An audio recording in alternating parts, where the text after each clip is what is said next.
คลิปนี้เราจะมาทำการทดลองทดสอบไวเลสไร้สายกีตาร์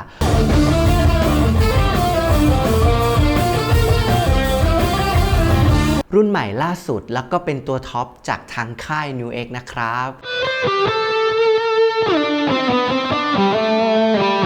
เดี๋ยวผมลองเล่นดูว่ามันยังดังอยู่ไหม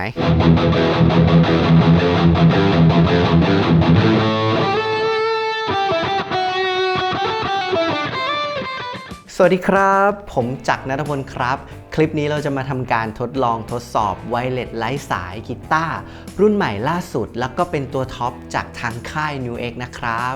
วันนี้เราอยู่กับ NUX B8 นะครับพูดถึงไวเลสกีตาร์หรือว่าไวเลสอินสตรูเมนต์เนี่ยมันก็คืออุปกรณ์ที่จะทำให้เรา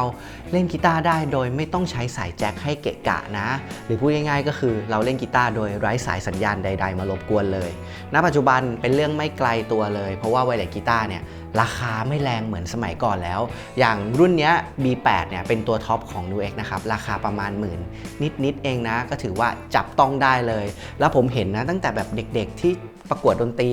ก็เริ่มใช้ไวเลสกันหรือแม้แต่กระทั่งนักดนตรีอาชีพที่ทำงานเล่นดนตรีกลางคืนเล่นดนตรีตามอีเวนต์ก็ใช้รวมถึงผมก็ใช้นะครับข้อดีหลักๆเนี่ยคือเราสามารถเดินได้บนเวที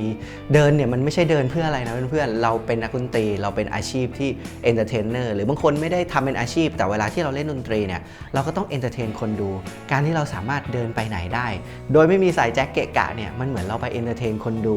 เราสามารถไปทัชกับคนดูได้นะอันนี้ก็เป็นข้อดีที่สำคัญเท่ด้วยเผื่อใครอยากแบบควงเคิงกีตาร์นะก็สามารถทำได้เลยแล้วที่เห็นเนี่ยเอาแบบเข้าใจง่ายๆนะครับไวเลสมันจะมี2อย่างครับก็คือตัวรับกับตัวส่งตัวเนี้ยตัวเล็กๆกระจิ๋วเดียวเนี่ยเนี่ยคือตัวส่งและของ NUX เล็กนิดเดียวแล้วก็เบามากนะครับแล้วเราก็จะใช้สายเนี่ยครับมาจิ้มเข้าไปตรงนี้ปุ๊บจิ้มเข้ากีตาร์แล้วก็เหน็บกับสายสะพายแค่นี้ก็เดินเท่ได้บนเวทีแล้วนะทีนี้มาดูกันนิดนึงครับตัวส่งเนี่ยเราสามารถชาร์จกับตัวรับได้เลยนะครับโดยมันจะเป็นแถบแม่เหล็กนะครับอย่างนี้แตะลงไปมันดูดเลยแล้วเวลาใช้งานก็เปิดออกมาแต่ตรงนี้เราจะเห็นหน้าจอเขาบอกให้สแกนหาเพราะฉะนั้นแสดงว่าที่ตัวเนี่ยผมยังไม่ได้กดเปิดนะผมก็จะมากดเปิดตรงนี้กดค้างครับเพื่อนๆเสร็จแล้วนะครับสักพักนี่หน้าจอขึ้นแล้วเท่ากับพร้อมใช้งานได้เลยโอเคก่อนที่จะไปดูฟังก์ชันต่างๆผมเอาไปลองเล่นมาแล้วที่แซกโซโฟนนะครับเราไปลองดูบรรยากาศการใช้งานสักเล็กๆน้อยๆนะ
เป็นยังไงบ้างครับที่แซกโซโฟนเห็นไหมสัญญาณมาเต็มไม่มีหลุดเลยถึงจะไม่ได้เดินไปไหนก็จริงแต่ก็ต้องยอมรับนะว่าที่แซกโซโฟนเนี่ยคนเยอะนะมีทั้งสัญญาณวิทยุสัญญาณมือถือแล้วก็อยู่บริเวณอนุสาวรีย์แต่มันก็ยังสัญญาณแข็งแรงอยู่นะ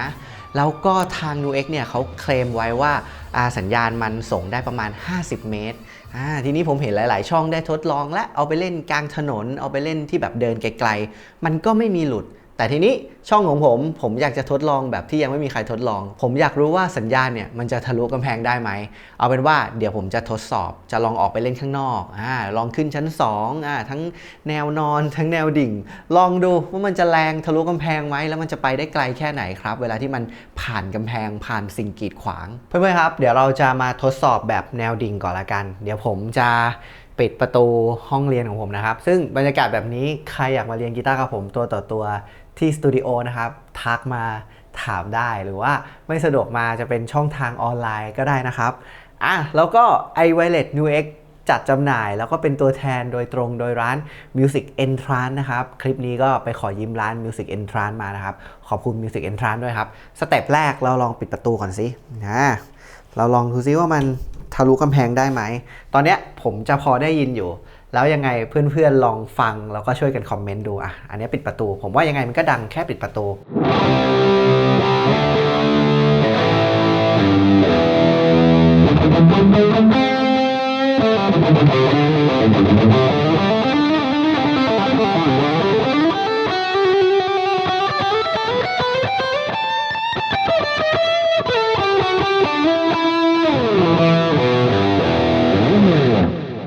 แล้วผมขึ้นภาพไว้เพื่อนๆสังเกตดูที่ตัวรับนะครับมันจะมีแถบซ้ายมืออันนั้นนะคือสัญญาณความแรงลองดูแล้วกันนอกจากมันทะลุกำแพงได้แล้ว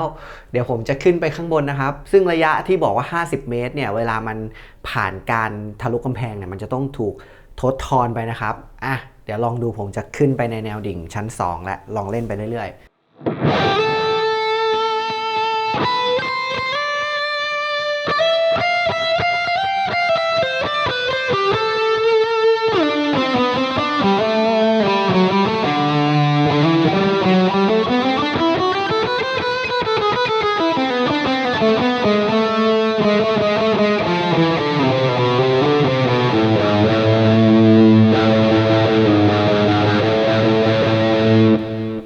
ดังอยู่เพื่อนๆอันนี้แอบให้ดูขุมทรัพย์แป๊บนึงนี่ยังมีเป็นคลังอยู่ตรงนี้แต่ว่าให้ดูแป๊บเดียวเดี๋ยวไว้เราค่อยมาเปิดคลังกันมาหลังเข้าไปในห้องเลย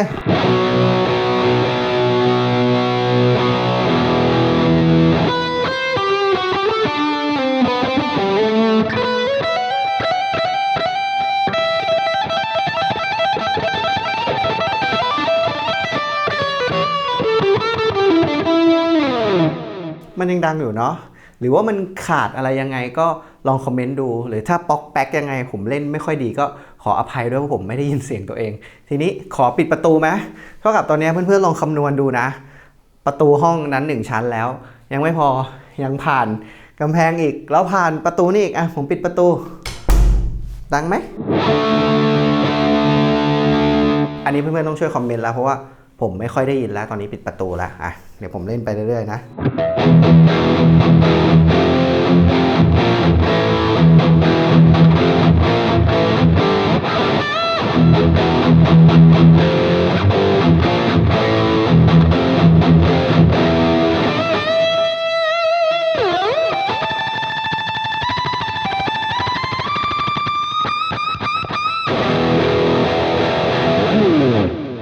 ผมว่าดังอยู่เพราะว่าได้ยินอยู่เล็กๆน้อยๆทีนี้เดี๋ยวไปลองแนวนอนบ้างเดี๋ยวไปนอกบ้าน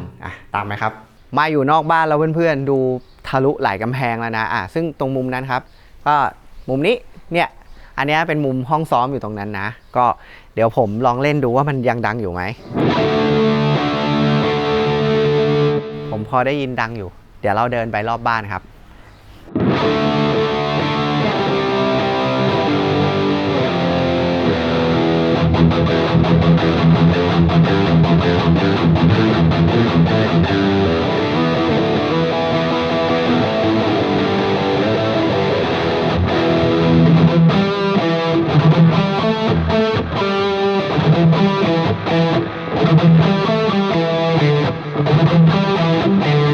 เริ่มไม่ได้ยินแล้ว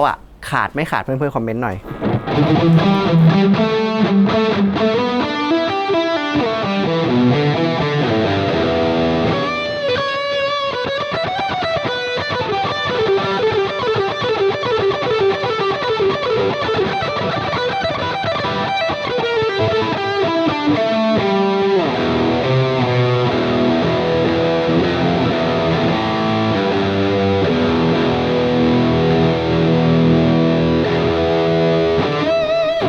พอมาถึงตรงนี้ผมเริ่มได้ยินแล้วผมรู้สึกว่ามันไม่ขาดแต่อาจจะตรงที่อ้อมมันเป็นจังหวะที่แบบมันผ่านหลายกำแพงมากๆทั้งกำแพงในบ้านแล้วก็กำแพงห้องซ้อมอีกขาดไม่ขาดยังไงเพื่อนๆลองคอมเมนต์ดูก็ไหนๆออกมาแล้วเดี๋ยวผมลองเดินไปสุดลูกหูลูกตาเลย ซึ่งผมว่าถ้าเดินไปไกลๆยังไงมันเกิน50 เมตรมันก็ต้องหลุดอยู่แล้วก็เดี๋ยวลองดูแล้วมันไปไกลได้แค่ไหนนะครับ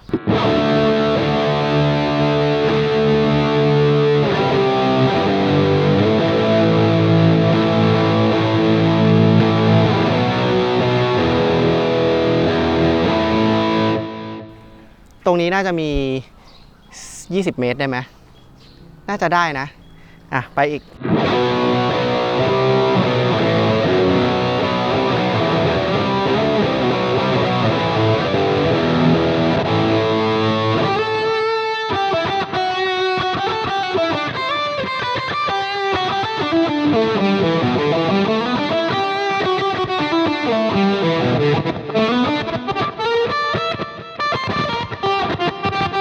น่าจะหลุดแล้วมั้งเพราะตอนนี้เราไม่ได้ยินแล้วไปอีกไหนๆก็เดินไปเรื่อยๆเลย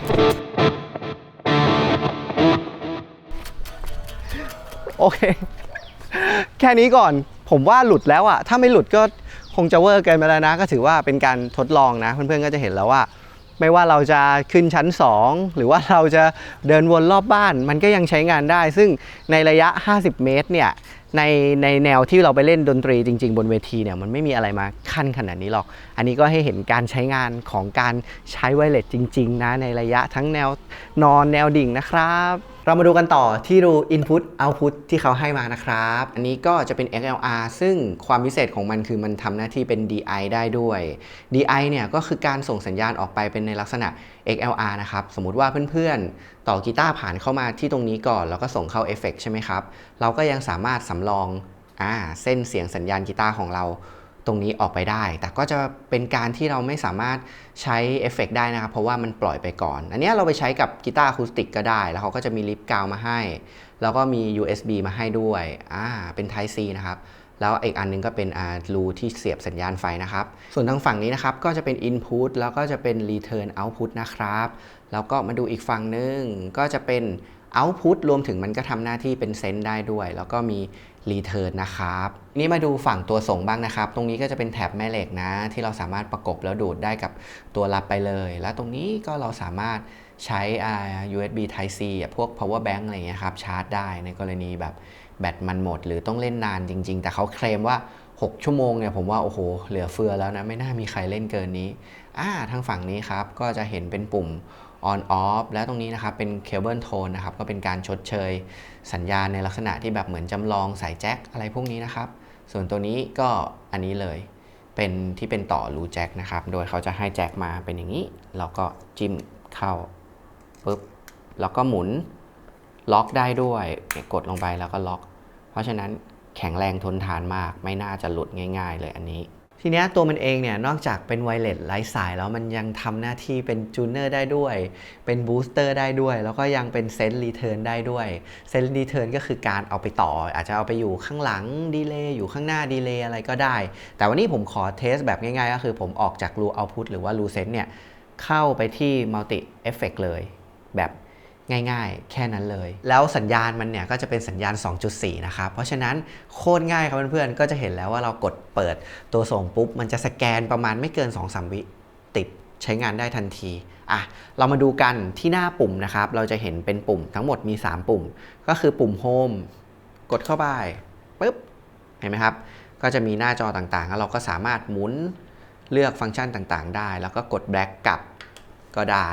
ส่วนทางหน้าอินเทอร์เฟซจริงๆมันตั้งได้หลายอย่างแต่อันเนี้ยให้เข้าใจแบบง่ายๆครับฝั่ง RX ก็คือมันจะเขียนคำว่า RX ก็คือสัญญาณว่าตัวเนี้ยสัญญาณมันแรงแค่ไหนซึ่งผมก็บอกไปแล้วตอนที่เราเทสเราก็จะเห็นแล้วเวลาเราเดินไปไกลๆสัญญาณมันก็จะค่อยลงเรื่อยๆลงเรื่อยๆตามขีดนะครับส่วนด้านขวาที่เขียน TX เนี่ยก็คือเป็นแบตเตอรี่ของตัวส่งนั่นเองแล้วก็รวมถึงตัวเกณฑ์มาตรวัดนี้ก็เป็นมาตรวัดที่เป็นเลเวลเป็นคล้ายๆไมล์รถอย่างเช่นถ้าเราเล่นมันก็จะขึ้นลองดูนะ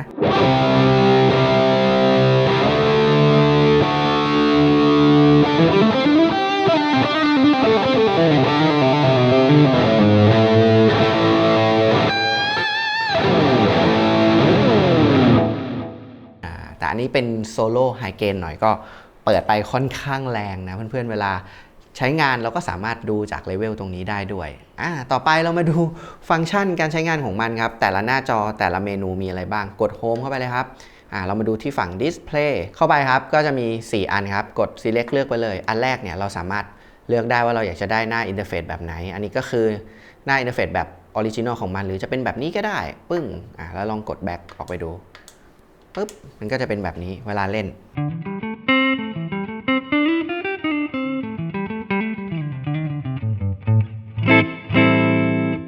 ก็เห็นเหมือนกันแต่ส่วนตัวผมชอบแบบเมื่อกี้มากกว่าผมดูว่ามันมีความเท่มันดูแบบโมเดิร์นดีหน้าต่อไปครับกดเข้าไปอีกทีหนึ่งปุ๊บก็คือ Brightness ก็ไม่มีอะไรครับหมุนไปก็คือเลือกความสว่างมืดสว่างแค่ไหนก็แล้วแต่ถนัดแล้วต่อไปครับ Boot Up Picture สามารถใส่รูปลงไปได้อันนี้ขอข้ามไปแล้วกันนะครับสุดท้ายก็เป็นการเลือกภาษาเนี่ยซึ่งเขาเป็นลักษณะที่มันเป็นสามารถอัพเฟิร์มแวร์ได้ในอนาคตอาจจะมีภาษาไทยเกิดขึ้นก็ได้เพราะฉะนั้นนะครับก็ต้องช่วยการอุดหนุนของเขาเยอะๆแล้วก็แบรนด์ NUX ตัวแทนจัดจำหน่ายโดยตรงเนี่ยก็คือร้าน Music Entrance นะครับอย่าลืมใครอยากลองที่ Music Entrance มีให้ลองแล้วก็มีจัดจำหน่ายสั่งซื้อได้ทางออนไลน์ทุกช่องทางเลยกลับมาดูกันต่อปุ๊บหน้าต่อไปครับหมุนมาเลยสีแดงตรงนี้เอาแบบเข้าใจง่ายๆเป็นการปรับค่าสัญญาณความหน่วงต่างๆอยากให้มัน stable แบบเล่นแล้วหนึบติดมือก็หมุนมาทางนี้เลยแล้วก็กดเลือกปุ๊บมันจะใช้เวลานิดนึงปุ๊บเห็นไหมครับแล้วก็กดเข้าไปมันก็จะขึ้นที่เต็ม stable แล้วหรือว่าจะปรับไปทาง low latency ก็ได้มันก็อาจจะหน่วงขึ้นไปเรื่อยๆแต่ส่วนตัวผมเนี่ยเอาแบบ standard มาเมื่อกี้รู้สึกไม่ได้ติดขัดอะไรเลยนะเดี๋ยวผมลองเล่นดูว่า stable นี่มันจะ stable ขึ้นแค่ไหน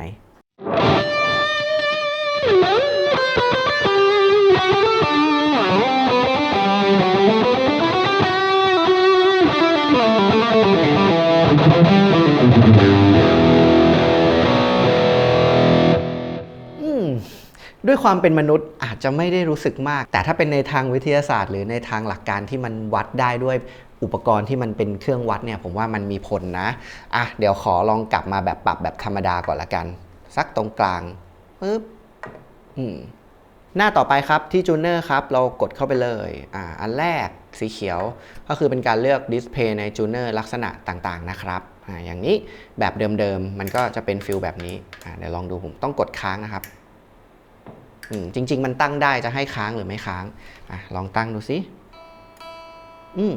หรือลองดูหน้าตาแบบอื่นๆอีกสักหนึ่งแบบปึ๊บเอาแบบนี้ไหมแล้วลองดูเป็นไงกดค้างอีกทีนึง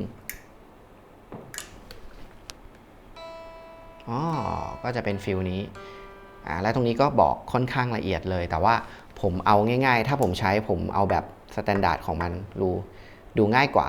อันนี้ก็แล้วแต่ถนัดเลยเราสามารถเลือกได้ต่อไปหมุนทางนี้นะครับจะเห็นคำว่า bypass mode นะครับกดเข้าไปเอาเข้าใจง่ายๆครับอันบนเนี่ย buffer bypass ก็คือเวลาเรากดจูเนอร์มันจะไม่มีเสียงออกซึ่งจริงๆการใช้งานจูเนอร์มันควรใช้อย่างนั้นแต่ในลักษณะเพื่อนๆบางคนเกิดเราไปต่อที่แบบว่าเป็นแบบมอนิเตอร์ไปเลยเขาอาจจะต้องการให้ตัวเนี้ยใช้ on tuner ตลอดเวลาก็ได้ก็คือเห็นจูเนอร์ตลอดเวลาเลยเราก็จะมากดตรงนี้ปุ๊บเท่ากับว่าเมื่อไหร่ที่เราใช้จูเนอร์ครับเพื่อนๆกดไปเสียงยังอยู่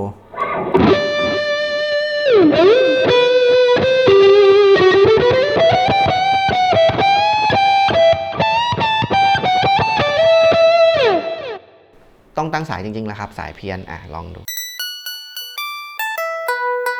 หน้าตาต่อไปลองดูที่ฟุตสวิตช์เมื่อกี้ที่กำลังจะพูดปึ๊บกดเข้าไปครับนี่เราสามารถเลือกได้ว่ากดทีเดียวให้เป็นจูเนอร์หรือว่ากดทีเดียวแล้วให้เป็นบูทอย่างนี้ถ้ากดทีเดียวจะกลายเป็นจูเนอร์ครับปึ๊บเป็นจูเนอร์แล้วแต่ว่าตัวมันเองเนี่ยสามารถทำหน้าที่เป็นบูสเตอร์ได้ด้วยเดี๋ยวค่อยว่ากันในเรื่องบูทในเรื่องฟังก์ชันถ้าเกิดเรากดเป็นบูทอย่างเงี้ยเวลากดทีเดียวมันก็จะกลายเป็นบูทแล้วมันจะมีคำว่าบูทขึ้นอยู่ตรงนี้ส่วนตัวผมใช้แบบนี้เพราะสะดวกกว่าเพราะโดยธรรมชาติเวลาเราใช้จูเนอร์เราจะกดค้างกดทีเดียวเป็นบูสเตอร์กดออกอีกทีนึงก็ปิดบูทหรือว่ากดค้างปุ๊บก็เป็นจูเนอร์อะไรประมาณนี้นะครับสำหรับฟังก์ชันนี้หน้าต่อไปครับเรามาดูที่ Output ครับเพื่อนๆหมุนไปเลยกดเข้าไปเลือก Output ได้เลเวลเท่าไหร่ตัวนี้อาจจะปิดไปเลยก็ได้แต่ผมเลือกไว้แบบเต็มหลอดเลย ต่อไปครับอันสุดท้ายแล้วก็คือบูสเตอร์ตรงเนี้ยมันมีความพิเศษนะนอกจากมันเป็นไวเลสมันเป็นจูเนอร์มันเป็นบูสต์ได้อีกแต่เขาให้มาในลักษณะที่เป็นบูสต์ที่ไม่ได้มีเกณฑ์ให้นะครับแต่ถ้าเรารู้จักใช้เนี่ยผมว่ามันใช้ได้2กรณีคือ1ใช้บูสต์เสียงดังเบาได้กับอีกกรณีหนึ่งใช้บูสต์เกณฑ์ได้แต่เวลาจะใช้บูสต์เสียงดังเนี่ยถ้าเราจะใช้กับเสียงแตกเราอาจจะต้องมีเทคนิคก็คือเราต้องเอาตัวมันเนี่ยไปต่อไว้หลังเสียงแตกมันถึงจะทำหน้าที่ยกความดังได้แต่ถ้าเกิดเราต่อมันก่อนเข้าเอฟเฟกต์เหมือนที่ผมต่ออย่างเงี้ยครับมันจะเป็นในลักษณะบูสต์เกณฑ์ได้เดี๋ยวเรามาดูบูสต์ดังก่อนผมจะยกตัวอย่างจากเสียงคลีนก่อนละกันเดี๋ยวขอลองปรับให้มันอยู่ประมาณสักนี่ก่อนละกันน่าจะ6 dB จริงๆเขาไม่ได้มีตัวเลขบอกละเอียดแต่ว่ามันก็ดูง่ายๆสมมติอันนี้คือ0ใช่ไหมครับนี่ก็คือ1 dB 2 dB 3 dB 4 dB 5 6 7 8 9 10 11 12เนี่ยผมลองนับแล้วก็คือ12 dB พอดีผมลองเปิดอยู่ที่ประมาณตรงนี้ละกันกลางๆแล้วลองฟังเสียงคลีนดูแบบตอนที่มันยังไม่ได้บูสต์นะครับ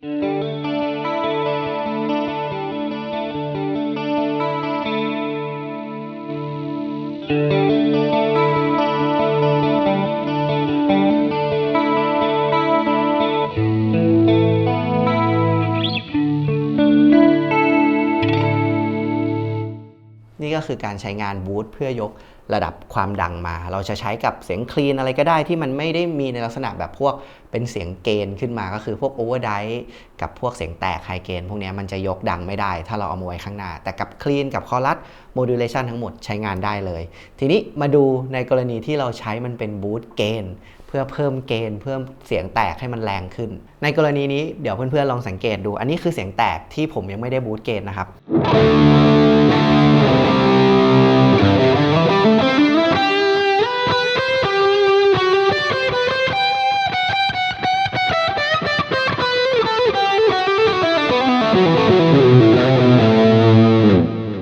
มันก็จะเป็นฟีลลิ่งประมาณนี้แต่ถ้าเกิดเรากด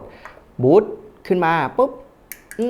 ซึ่งมันเป็นลักษณะที่เราเอาเลเวลเพิ่มให้มันเป็นเกณฑ์เข้าไปจากเสียงเมื่อกี้มันจะแรงขึ้น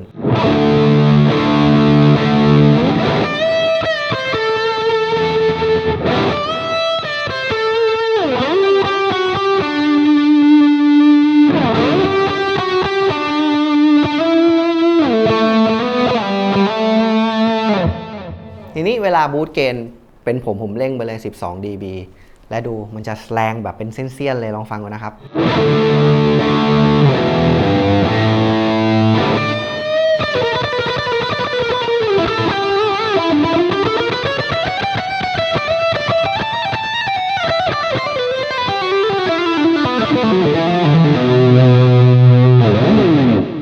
พอปิดบูสต์ปุ๊บ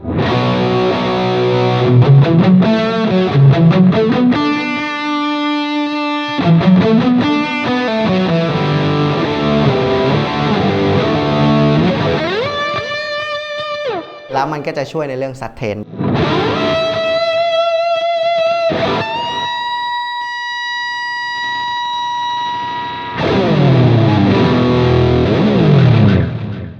อีกฟังก์ชันหนึ่งนะครับก็คือ Cable Tone นะครับผมอธิบายอย่างนี้การที่เราใช้ไวเลสเนี่ยถ้าเราไปเปรียบเทียบกับสายแจ็คครับต่อให้ไวเลสแบบตัวเป็นแสนๆเลยมันไม่มีทางเลยนะครับที่มันจะเสียงเหมือนสายแจ็คเพราะสายแจ็คมันคือสายสัญญาณแต่พวกที่เป็นไวเลสเลยพวกนี้มันไม่ว่าจะเป็นคลื่น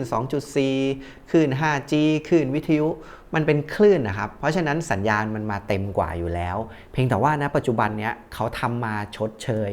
พวกที่มีโหมด Cable Tone เนี้ยได้ยอดเยี่ยมเลยส่วนตัวผมไม่ว่าจะเอาไปเล่นงานใหญ่งานเล็กแค่ไหนผมไม่รู้สึกติดขัดอะไรกับตรงนี้เลยกับการใช้ไวเลสนะเผลอๆผมรู้สึกสะดวกมากกว่ากับการใช้สายแจ็คถึงสายแจ็คอาจจะสัญญาณเต็มกว่ามาเต็ม100เลยแต่อันนี้มันอาจจะได้ 80% 90% แต่สิ่งที่มันต้องแลกกันผมรู้สึกว่ายังไงใช้ไวเลสมันสะดวกมากๆก็เดี๋ยวเรามาเทสตรง Cable Tone ดูแล้วกันนะครับซึ่ง Cable Tone เนี่ยมันจะต้องเปิดข้างหลังนะปุ๊บกดเปิดปุ๊บที่หน้าจอมันก็จะขึ้นเป็น Cable Tone แล้วเดี๋ยวผมเล่นสลับให้ดูแล้วกันระหว่างมี Cable Tone กับไม่มี Cable Tone นะ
ประมาณนี้นะครับกับการทดสอบทดลองไวเลสตัวท็อปรุ่นใหม่ล่าสุดของ NUX นะครับก็คือ NUX B8 นะครับถือว่าในราคาหมื่นนิดๆผมบอกเลยว่าเป็นตัวเลือกหนึ่งที่น่าสนใจมากๆนะครับสำหรับเพื่อนๆที่เล่นสายแจ็คมาทั้งชีวิตอาจจะไม่เคยได้ลองฟีลลิ่งของการเล่นไวเลสเลยหรือว่ายังมีความเชื่อว่าเฮ้ยสัญญาณไวเลสมันดรอปสัญญาณไวเลสมันแย่ผมไม่เถียงผมไม่ค้านแต่อยากให้ทุกคนได้ไปลองดูผมรับรองเลยไปลองแล้วเดี๋ยวจะรู้สึกว่าเฮ้ยโลกมันเปลี่ยนไปแล้วเทคโนโลยีมันช่วยได้จริงๆแล้วถ้าอยากลองก็ไปลองได้ที่ร้าน Music Entrance ทุกๆสาขานะครับรวมถึงพันธมิตรอีกหลายๆร้านก็จะมีจัดจำหน่ายของแบรนด์ NUX นะครับก็ฝากด้วยนะครับคลิปนี้ขอบคุณ Music Entrance มากๆนะครับให้ผมหยิบยืม NUX B8 ตัวนี้นะให้มาได้ทดลองแล้วก็ทดสอบสัญญาณกันทั้งไม่ว่าจะเป็นการแบบเอาไปเล่นจริงๆหรือว่าการเล่นทะลุกำแพงแล้วก็รวมถึงการอธิบายฟังก์ชันต่างๆนะครับโอเคลาไปก่อนนะครับเพื่อนๆอย่าลืมช่วยกันกดไลค์กดแชร์กดติดตามด้วยนะครับแล้วก็ใครอยากมาเรียนกีตาร์กับผมตัวต่อตัวที่สตูดิโอบรรยากาศแบบนี้ก็ทักมาได้ที่เพจทั้ง Facebook หรือว่า Instagram หรือว่าจะมาเรียนเป็นช่องทางออนไลน์ก็มีนะครับไปแล้วครับสวัสดีครับ